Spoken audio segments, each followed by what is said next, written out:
Hey, I'm Alex Radical from Board Game Co, and today I'm reviewing Fountains from the Op.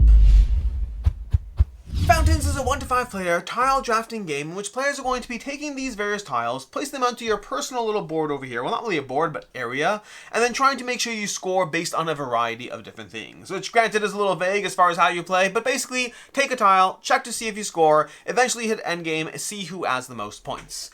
What does a turn look like in Fountains? Well, you're going to take one of the pawns on the board. We have these 3 pawns over here, and you move them up to 3 spaces, not counting occupied spaces. So for example, we can go 1, 2, 3, and then take a bonus tile, adding it to our board. Or alternatively, you can go 1, 2, and then take this tile, adding it to our board. So basically, it's move a pawn, draft a tile, place that tile onto your personal grid, with a whole bunch of goals as to why you're doing this. So for example, let's go ahead, and I don't see the only coin available is currently blocked by that fish over there. So right now, we'll start by getting a few lilies. We're going to go 1, 2, placing that over there, and then taking this tile and adding it to our board, with the rule being that you have to have every tile fully supported, meaning I cannot place this on top of a tile unless it's fully supported underneath it. And then also these brown spots over here, you need to make sure at least 2 brown spots touch other brown spots. So for example, this would not be legal, this would be legal. That's 2 connecting zones of brown spots. It can be a little vague at times. For the most part, if you go with what makes sense, it will ultimately work. So for example, over here, you can see we actually have a flowing fountain between these 2 spots because we connected those, versus had we done this over here, we would not really have those points connecting. So we place a tile, that's our turn. It's pretty straightforward. It's a simple turn. From there, we'll go ahead and take another turn, and I'm just going to go ahead and draft a bunch of tiles myself. Normally, you'd be doing this with other players taking their turns, but I'm just trying to show you how to play.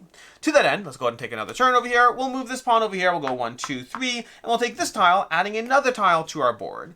This one, it could be fully supported, can it? I'm not actually sure. We could. Yes, we could. We could fully support this tile. Ooh, it's actually not bad. Let's go ahead and place this over here down on top of that. Again, it's on top of another tile. It is fully supported, and we have 2 spots connecting, and so now we have drifting down. We have layers to our fountain. Layers are important for a variety of reasons, but one of the things to note is you have these core centers of water. These jets over here is where water flows from, and you do need to be able to connect lines as you go through things. So for example, over here, we have water flowing downwards, and you have connecting pathways. At times, let's say we had this tile. If we had this tile over here, then we would not have water flowing down from here, but we would still have water flowing from here to here, but not up to here, meaning water flows through connected pathways, and it also flows down or the same level. It does not flow up because, you know, water. Past that, that's going to be basically what you're doing over there. We'll explain more why that's relevant shortly, but effectively anything where water's not flowing to, you won't score when you get to scoring rounds. Let's go ahead and take another turn over here. We'll go ahead and move, let's move this one over here, 1, 2. We'll take this, we'll put this down somewhere. We'll get another pathway over here. We now have a black fish over there. Then we'll go ahead and go 1, 2, 3, and place that out. And that's going to both give us a tile and trigger scoring because we have the blue tile on the blue spot. When the blue pawn goes to the blue spot, when the green pawn goes to the green spot, or when the white pawn goes to the white spot, you'll trigger scoring. So this tile over here, first of all, we take the blue one. First things first, we take this tile. We're going to place it down. We could place it again anywhere which follows the rule. So here is legal, or here is legal. I believe those would be the only 2 legal spots. We'll place ours down over here, and we're going to get 5 points because coins are going to be equal to 5 points. So we're going to move 5 points on the track. There are other ways coins can score again later if you have end scoring goals, things like that. But right now, the coin score, whenever you get coins, you score 5 points with those coins, plain and simple. The more interesting scorings are going to happen when the pawns land on their colored spot. And to that end, we have 3 different scorings. The blue scoring, you check to see who has the most pools. Again, remembering that you do need water flowing. If you didn't have water flowing, again, for example, this one, then this would be a pool without water in it, because the water, without flowing water, you would mark it with one of these tokens and nothing in here would score. But in this case, we don't have that, so we're going to score for all our pools over here, and we're going to look from a bird's eye view, which is exactly what you can see over here. We have 1, 2, 3, 4, 5 pools. You would check to see who has the most pools over here, and you get points for a pool scoring. So again, those are one of the scorings. First of all, you get points for coins. Second of all, you get points for pool scorings. We get points for the number of pools, whoever has the most, with a cascading down point system on there. From there, we have the white scoring, 1, 2. When you land on the white scoring, you're going to choose a color of fish, and all players will score that fish. For the sake of this example over here, I'm actually going to give myself another tile because that'll make for more interesting scoring over here. So if I have this tile right now, then when I score for fish, I'll choose red fish because I have 1, 2, and I also have a multicolor. color fish. So I'll choose for the entire table what fish we're scoring, which can be red. I'll score 3 points. You would get more points if they're on higher levels, but right now they're all on level 1. 1, 2, 3. There's no level 2 fish we have right now, and so I'll score 3 points, and everyone else will score points specifically for their red fish. Whoever activates the scoring chooses the color. And then we have the green scoring, which is going to be for your lilies pads over here. You're going to score 1 point for each lily pad. In your largest connected group of lily pads, you're going to connect a single group of flowing water. So for example, here, here, and here is all one group. I score 1, 2, 3, 4, 5, 6, because these two are on level 2, and you score for the level of them. So fish are based off of color, pools are just the quantity, and lily pads are a connected group of lily pads. And that's going to be the 3 main scoring mechanisms.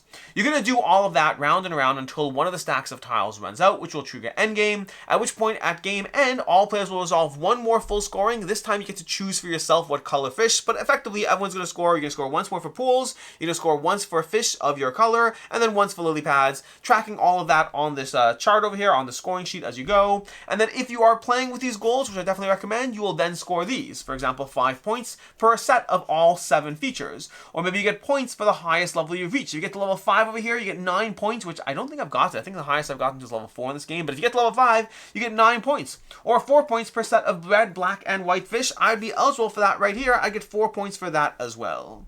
That's going to be how you play a game of Fountains. Last thing to cover, I guess. Last thing to cover is going to be these bonus tiles. There's another spot over here where you can take a bonus tile and you can place those onto spots. We have these little spots over here where you can place them, and they give you extra features on a tile that you otherwise wouldn't have.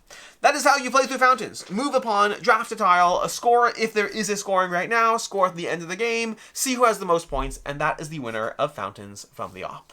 Which brings us to my review of what I like, don't like, and see others not liking. Starting off with what I like, which to begin with is, this is a standard draft a tile for a bunch of ways to score kind of system. There's a lot of games that do this. This one does have a slightly innovative twist on it, which is the nature of not just the height, other games have done the height, but specifically the flowing water and the way that restricts different things. It gives you an additional level of puzzle to be mindful of. It's not just based off of what you can get for all the points, you also have to make sure there's constantly flowing water based on the fountain placement, based on the height placement, and so I like that innovative twist, and I also like the way it looks on the table. This is a game that as the board develops, it does look very visually pleasing, and the variety of different tile types contributes to that, because it's a fun little puzzle like, oh look, I can get this down over here, and suddenly you have this new spot over here, which the traditional, like, you know, traditional tiles, you can't kind of get that free-flowing feel over here, and you very much can in this game, which is a nice little difference from it makes it stand out from other point-scoring game. So the layers are worked nicely, the overall, the tile types, or the variety of tile types, the variable scoring. I love having these over here. These are an optional module, you don't have to include them. I highly recommend including them even from your first game,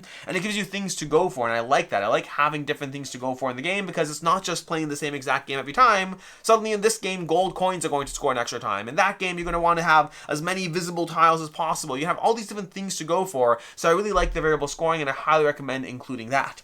Like many games of this ilk, is going to have a lot to balance between the core game scoring and between the goals, and trying to figure out what gives you the most points. And then the thing I really like about the game is the fact that there's a lot of blocking going on. You have to pay attention to what other players are doing in this game. If you are the single person who has the most fish of a color, the most lily pads, if you have the best lily pad scoring and no one else is close, guess what no one else is going to help you do?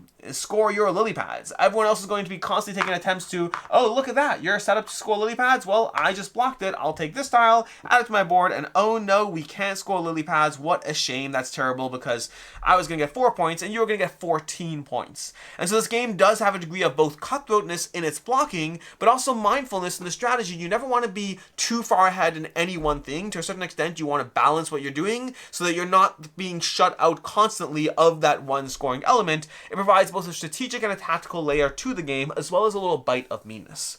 As far as what I don't like in the game, first of all, I do think the game does end too soon. This is one of those games that every time I play it, and I haven't house ruled it yet to just add more tiles, because depending on the player count, there's a certain number of tiles of each stack, which means you could theoretically play a 3-player game with like a 5-player count worth of tiles. You could do stuff like that. I might choose to do so, honestly, because I really like going up, although I do wonder if it would affect balance, especially for things like the goals over here.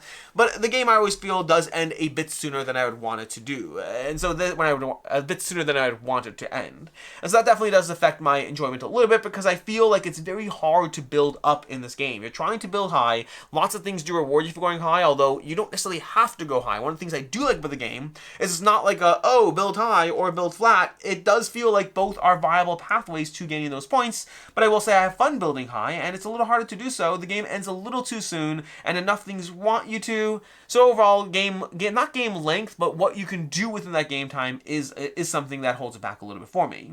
The other thing is that outside of those variable scoring goals, this core engine plays out nearly identically every single time you play, and so that definitely does hold it back to a larger extent for me, where the only thing that makes this a strongly compelling puzzle different times you play it are going to be the variable scoring cards, and it doesn't provide enough pull in different directions. The core thing you're doing is ultimately going to feel very identical as you play through this. You have a few things. There's not a ton of stuff to think about. There's going to be lily pads, fish, gold coins, and that number of pulls. It's kind of the only things you have to worry about, and that does provide a degree of repetitive gameplay as you go through this multiple times, which is the main thing holding it back for me.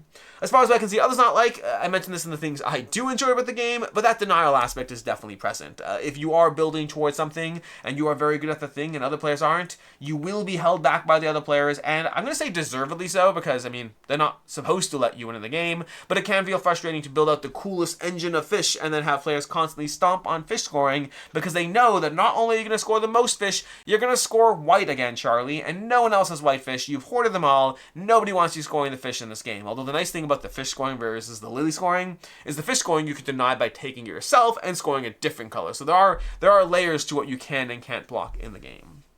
As far as final thoughts on Fountains, Fountains is a slightly tough one for me. Originally I was going to rate this one a 3 out of 5, but I think that it does deserve a 3.5, which is what I'm going to give it. And the tricky part is there are so many games in this genre. Of the genre of what Fountains is doing, it's a genre I very much enjoy. Ever since Cascadia and Calico, two games that are some of the first I've played in the genre and also some of the longest lasting for me, there have been a lot of games that do this kind of gather a bunch of tiles, put things out, see how you can score it all, and it does mean that the bar for them has been raised. So to a certain extent, if you are gauging up Fountains against other games that do the same thing, maybe you should also give it a 3 out of 5.